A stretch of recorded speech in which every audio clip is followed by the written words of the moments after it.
Karl Marx, le 18 Brumaire de Louis Bonaparte. Les éditions sociales, 1969. Collection classique du marxisme. Traduction de la 3e édition allemande de 1885.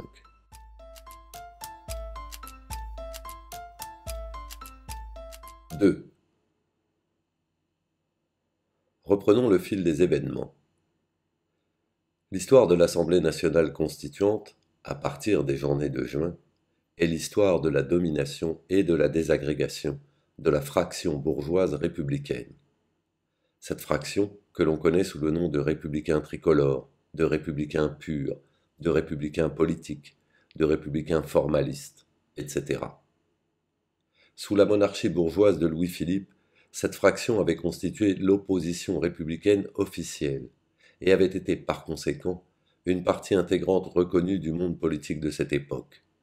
Elle avait ses représentants dans les chambres et possédait dans la presse une sphère d'action considérable. Son organe parisien, le National, était considéré comme aussi respectable, à sa façon, que le journal des débats. Cette position qu'elle occupait sous la monarchie constitutionnelle était tout à fait conforme à son caractère. Ce n'était pas une fraction de la bourgeoisie rassemblée par de grands intérêts communs et séparée des autres par des conditions de production particulières.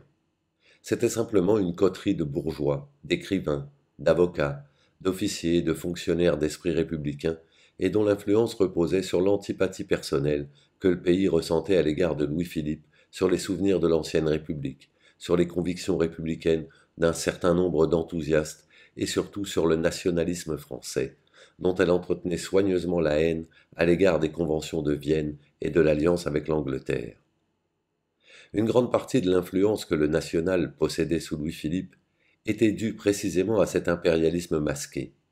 Mais il devait plus tard, sous la République, trouver sur ce terrain un concurrent redoutable en la personne de Louis Bonaparte.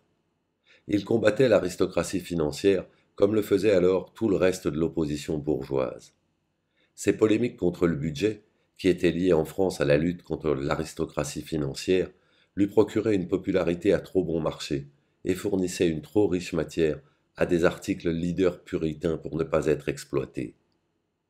La bourgeoisie industrielle lui était reconnaissante de sa défense servile du système protectionniste français, qu'il préconisait cependant pour des raisons plus nationales qu'économiques.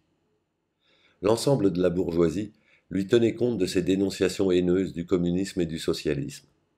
Au reste, le parti du National était républicain pur, c'est-à-dire qu'il voulait que la domination bourgeoise revêtît une forme républicaine au lieu d'une forme monarchique, et demandait surtout la part du lion dans cette transformation. Il n'en avait absolument aucune idée. Ce qui par contre lui était clair comme le jour, et ce qui fut déclaré publiquement dans les banquets de la Réforme, dans les derniers temps du règne de Louis-Philippe, c'était son impopularité parmi les petits bourgeois démocrates et surtout dans le prolétariat révolutionnaire.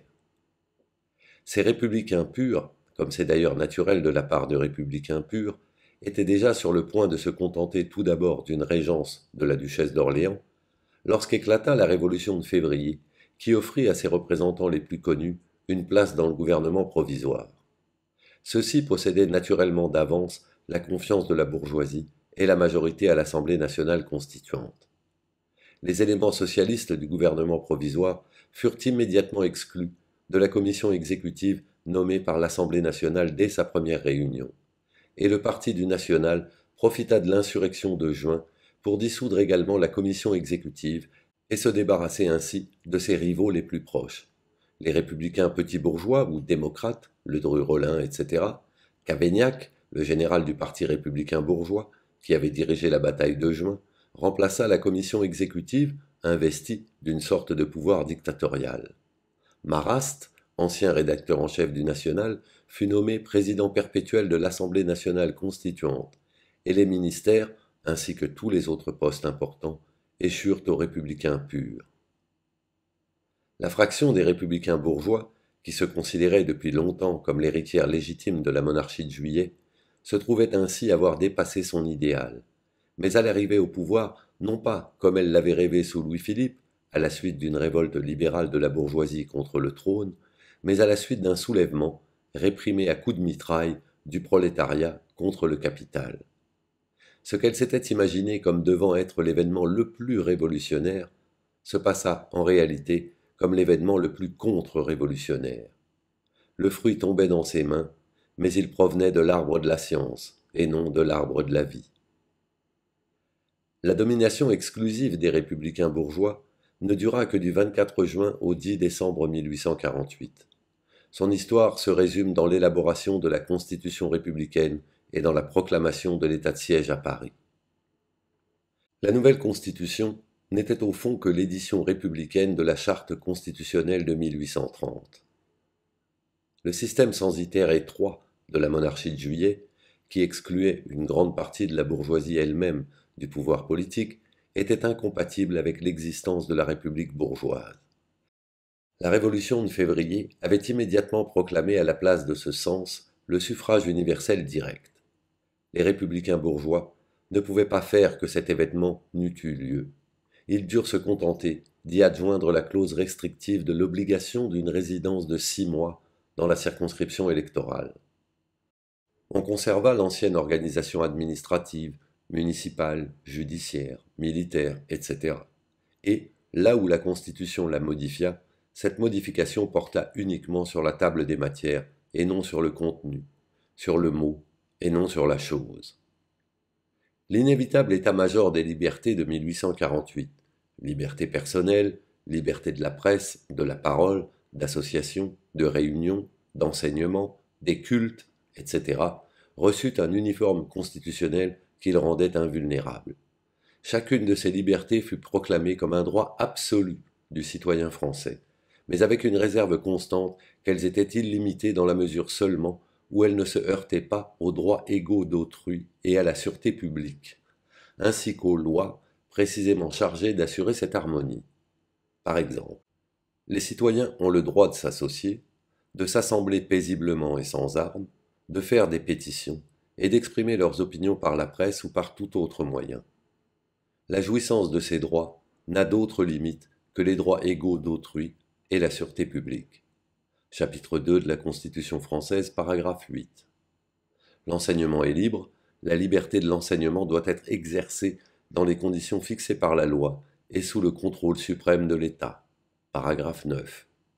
Le domicile de tout citoyen est inviolable, sauf dans les conditions prévues par la loi. Chapitre 1er, paragraphe 3, etc., etc. La Constitution renvoie continuellement à de futures lois organiques destinées à préciser ces réserves et à réglementer la jouissance de ces libertés absolues, de telle façon qu'elles ne se heurtent pas entre elles, ni ne mettent en danger la sûreté publique.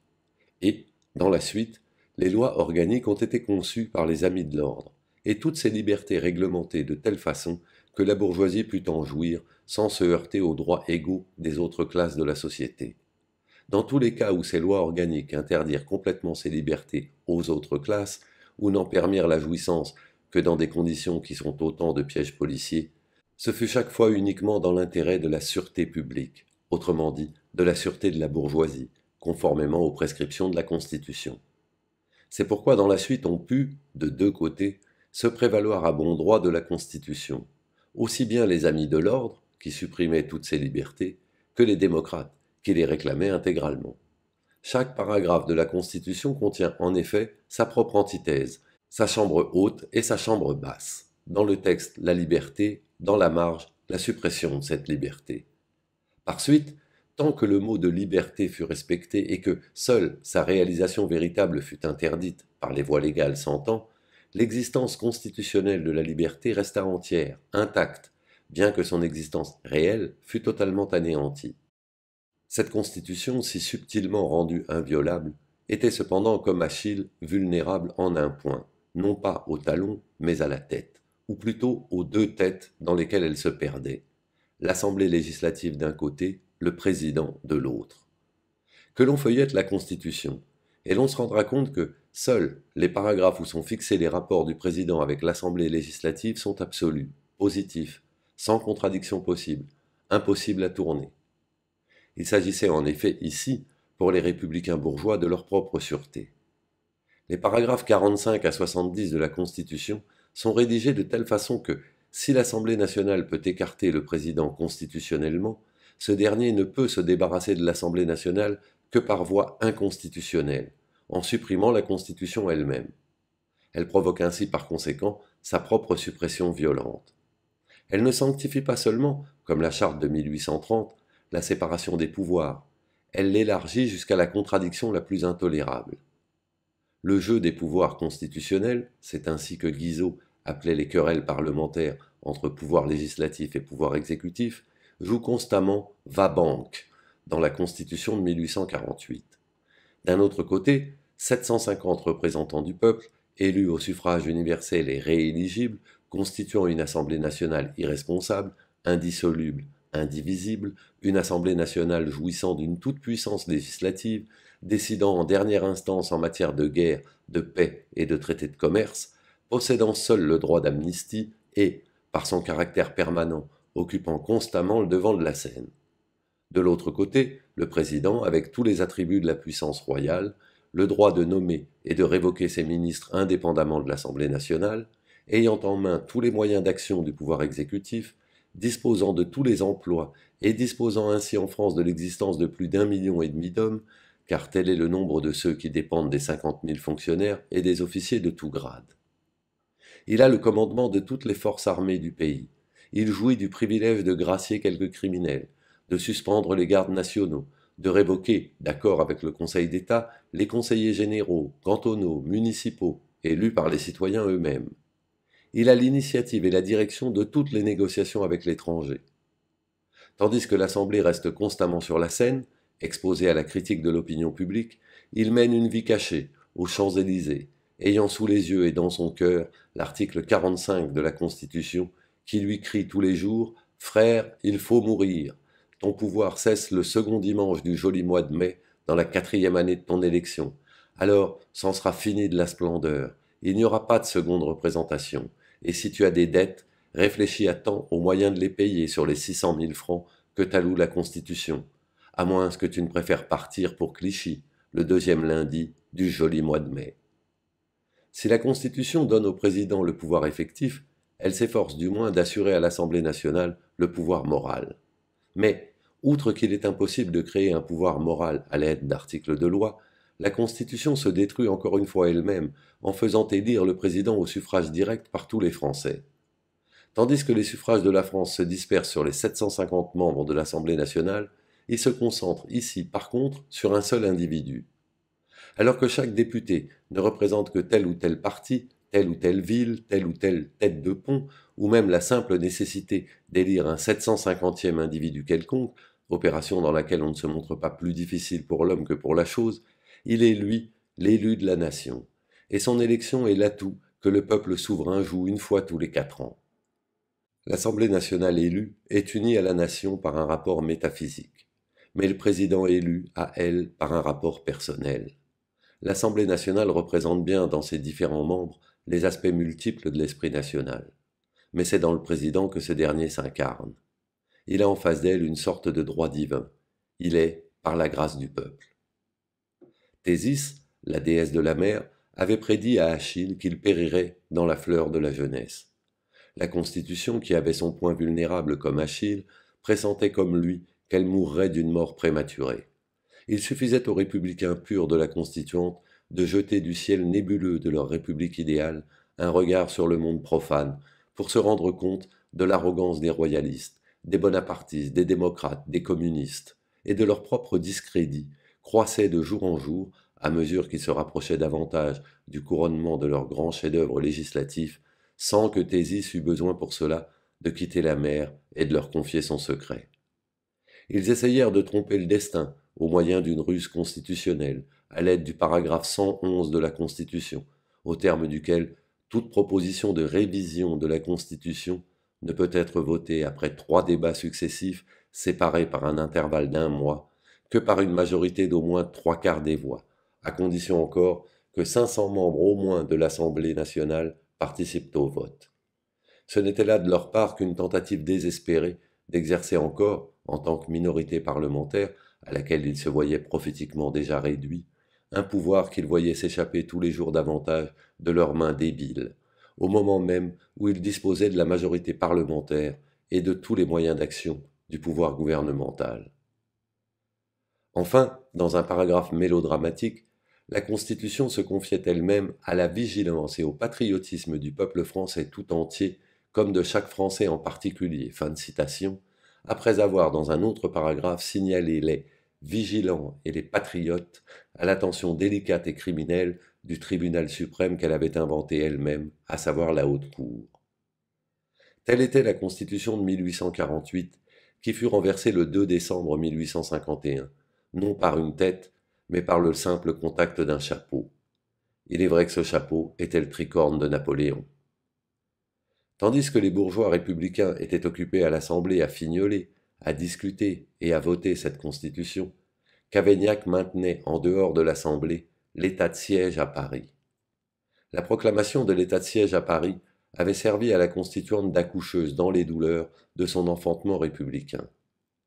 Si la Constitution fut plus tard assassinée à coups de baïonnette, il ne faut pas oublier que c'est également par des baïonnettes, et encore dirigées contre le peuple, qu'il avait fallu la protéger, déjà dans le sein de sa mère, et que c'est également à l'aide de baïonnettes qu'elle avait dû être mise au monde. Les aïeux des républicains honnêtes avaient fait faire à leur symbole, le drapeau tricolore, le tour de l'Europe. Eux aussi, ils firent une intervention qui trouva d'elle-même son chemin dans tout le continent, mais qui revint avec une prédilection marquée en France jusqu'à ce qu'elle eût acquis droit de cité dans la moitié des départements. Cette invention, c'était l'état de siège. Invention remarquable, régulièrement appliquée dans chaque crise qui éclata, dans la suite, au cours de la Révolution française. Mais la caserne et le bivouac, que l'on imposait ainsi périodiquement à la société française pour la faire tenir tranquille, le sabre et le mousqueton, à qui l'on faisait périodiquement rendre la justice et diriger l'administration, exercer le rôle de tuteur et de censeur, de policier et de veilleur de nuit, la moustache et l'uniforme que l'on célébrait périodiquement comme la sagesse suprême de la société et comme recteur de la société, ne devaient-ils pas finir par croire qu'il valait mieux sauver la société une fois pour toutes en proclamant leur propre régime comme le régime suprême et libérer complètement la société bourgeoise du souci de se gouverner elle-même? La caserne et le bivouac, le sabre et le mousqueton, la moustache et l'uniforme devaient d'autant plus facilement en venir à cette idée qu'ils pouvaient s'attendre alors à être mieux payés pour ce service plus signalé, tandis que dans les proclamations simplement périodiques de l'état de siège et dans les sauvetages momentanés de la société, à l'appel de telle ou telle fraction de la bourgeoisie, le résultat pour eux était maigre, en dehors de quelques morts et blessés et de quelques grimaces amicales de la bourgeoisie. L'armée ne devait-elle pas finalement vouloir jouer dans son propre intérêt de l'état de siège et assiéger en même temps les coffres-forts des bourgeois? Il ne faut pas oublier d'ailleurs, soit dit en passant, que le colonel Bernard, ce président de la commission militaire qui, sous les ordres de Cavaignac, avait déporté sans jugement 15 000 insurgés, se trouvait à ce moment de nouveau à la tête de la commission militaire fonctionnant à Paris. Dans le paragraphe 44 de la Constitution, il est dit « Le président de la République ne doit jamais avoir perdu la qualité de citoyen français ». Or, non seulement le premier président de la République française, Louis-Napoléon Bonaparte, avait perdu sa qualité de citoyen français, non seulement il avait été spécial constable en Angleterre, mais il s'était même fait naturaliser suisse. J'ai montré ailleurs quelle était l'importance de l'élection du 10 décembre. Je n'y reviendrai donc pas. Il suffit de remarquer ici qu'elle était une réaction des paysans qui avaient dû payer les frais de la Révolution de février contre les autres classes de la nation, une réaction de la campagne contre la ville. Elle fut très bien accueillie par l'armée, à qui les républicains du National n'avaient procuré ni gloire ni profit sous la grande bourgeoise, laquelle saluait Bonaparte comme le pont qui la conduisait à la monarchie, et par les prolétaires et les petits bourgeois qui voyaient en lui l'homme qui châtirait Cavaignac. J'aurai plus tard l'occasion d'étudier de plus près l'attitude des paysans à l'égard de la Révolution française. La période qui s'étend du 20 décembre 1848 à la dissolution de la Constituante en mai 1849 comprend l'histoire de la chute des républicains bourgeois. Après avoir fondé une république pour la bourgeoisie, abattu le prolétariat révolutionnaire et réduit momentanément au silence la petite bourgeoisie démocratique, ils furent eux-mêmes mis à l'écart par la masse de la bourgeoisie qui, à juste raison, mit l'embargo sur cette république comme étant sa propriété à elle. Mais cette masse bourgeoise était royaliste. Une partie d'entre elles, les grands propriétaires fonciers, avaient régné sous la Restauration et étaient par conséquent légitimistes. L'autre partie, l'aristocratie financière et les grands industriels, avait régné sous la monarchie de Juillet et était par conséquent orléaniste. Les grands dignitaires de l'armée, de l'université, de l'église, du barreau, de l'académie et de la presse étaient partagés, bien qu'en proportion inégale, entre les deux courants. Ils avaient trouvé dans la République bourgeoise, qui ne portait ni le nom de Bourbon ni celui d'Orléans, mais celui de capitale, la forme d'État dans laquelle ils pouvaient régner en commun. L'insurrection de juin, déjà, les avait réunis en parti de l'ordre. Il s'agissait maintenant d'écarter la coterie des républicains bourgeois qui occupaient encore les sièges de l'Assemblée nationale.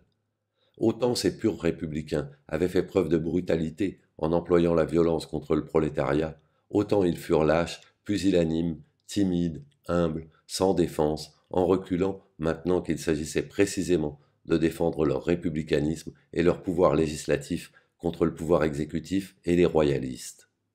Je n'ai pas à relater ici la lamentable histoire de leur dissolution. Ils ne disparurent pas, ils se volatilisèrent. Leur histoire est à jamais terminée. Dans la période suivante, ils ne figurent plus, tant à l'intérieur qu'à l'extérieur de l'Assemblée, que comme des souvenirs ne paraissant reprendre un peu de vie que dès qu'il s'agit à nouveau du simple mot de République, et à chaque fois que le conflit révolutionnaire menace de s'abaisser au niveau le plus bas. Je marque en passant que le journal qui donna son nom à ce parti, le National, se convertit dans la période suivante au socialisme. Avant d'en finir avec cette période, il nous faut encore reporter nos regards sur les deux puissances dont l'une anéantit l'autre le 2 décembre 1851, alors que, dans la période allant du 20 décembre 1848 jusqu'au départ de la Constituante, elles entretinrent de bons rapports conjugaux.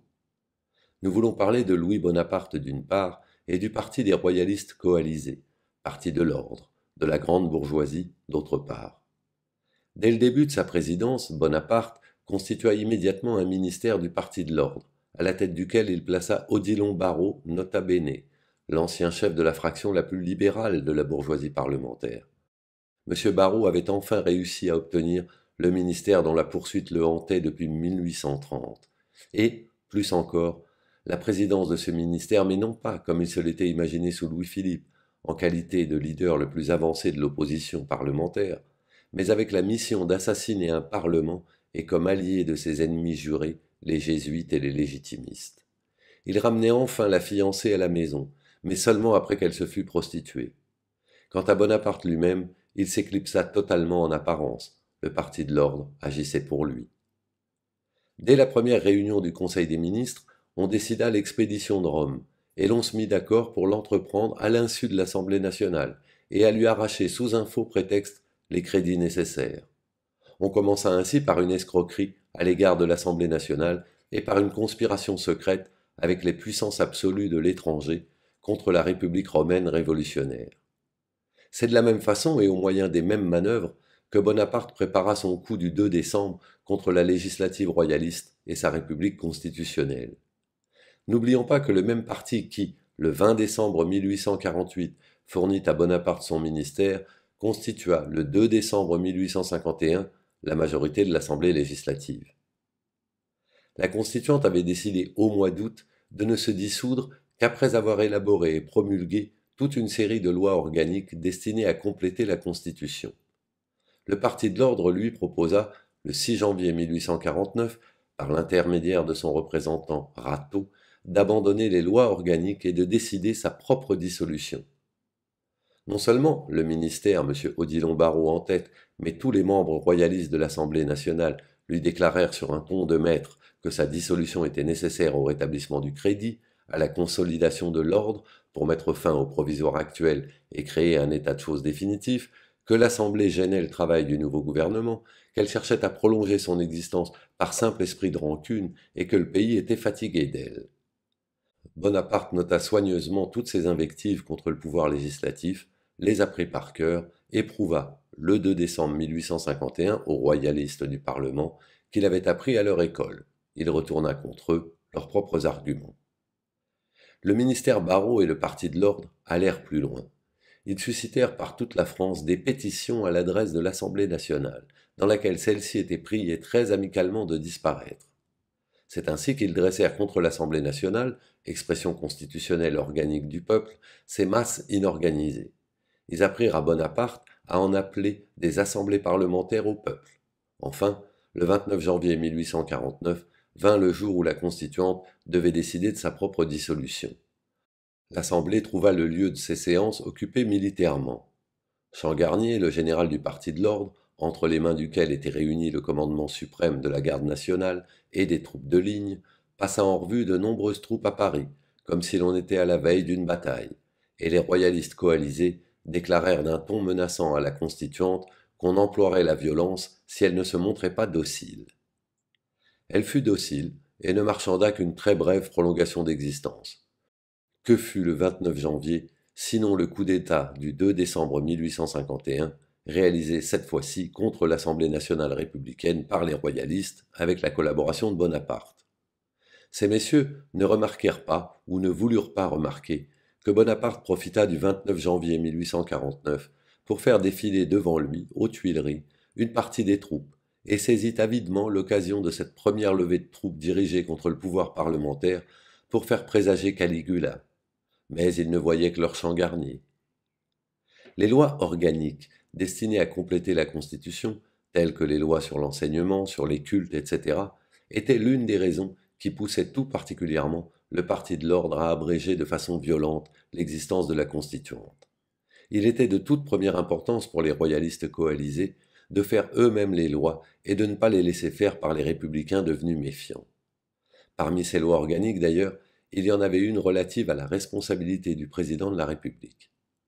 En 1851, l'Assemblée législative était précisément occupée à l'élaboration de cette loi quand Bonaparte prévint ce coup par le coup du 2 décembre. Que n'auraient pas donné les royalistes coalisés lors de leur campagne d'hiver parlementaire de 1851 pour trouver toute faite cette loi sur la responsabilité présidentielle et encore faite par une assemblée républicaine défiante, hostile. Après que la Constituante eut, le 29 janvier 1849, brisé elle-même sa dernière arme, le ministre Barrot et ses amis de l'ordre la poussèrent aux abois, n'épargnèrent rien de ce qui pouvait l'humilier, et arrachèrent à sa faiblesse désespérée des lois qui lui coûtèrent les derniers vestiges de considération dont elle jouissait encore dans le public. Bonaparte, occupé de son idée fixe napoléonienne, eut la hardiesse d'exploiter publiquement cette déchéance du pouvoir parlementaire. Lorsque, en effet, l'Assemblée nationale infligea, le 8 mai 1849, au ministère, un vote de blâme pour l'occupation de Civitavecchia par Oudinot, et ordonna de ramener l'expédition romaine à sa prétendue destination, Bonaparte publia le soir même, dans le Moniteur, une lettre à Oudinot, le félicitant de ses actions d'éclat, et se posant déjà, en face des plumitifs parlementaires, en protecteur magnanime de l'armée. Cela fit sourire les royalistes, qu'ils tenaient simplement pour leurs dupes. Enfin, lorsque Marrast, président de la Constituante, ayant cru un moment la sécurité de l'Assemblée nationale menacée, et, s'appuyant sur la Constitution, requit un colonel avec son régiment, le colonel refusa d'obéir, argua de la discipline, et renvoya Marrast à Changarnier, qui les conduit ironiquement, avec cette remarque qu'il n'aimait pas les baïonnettes intelligentes. En novembre 1851, lorsque les royalistes coalisés voulurent engager la bataille décisive contre Bonaparte, ils cherchèrent, au moyen de leur célèbre proposition des questeurs, à faire adopter le principe de la réquisition directe des troupes par le président de l'Assemblée nationale. L'un des généraux, Le Flot, avait signé le projet de loi. En vain, Changarnier vota la proposition, et Thiers rendit hommage à la sagesse prévoyante de l'ancienne constituante. Le ministre de la Guerre Saint-Arnaud lui répondit comme Changarnier avait répondu à Marrast, et cela aux applaudissements de la montagne. C'est ainsi que le Parti de l'Ordre lui-même, lorsqu'il n'était pas encore Assemblée nationale et qu'il n'était encore que ministère, avait flétri le régime parlementaire. Et il jeta les hauts cris lorsque le 2 décembre bannit de France ce régime. Nous lui souhaitons bon voyage.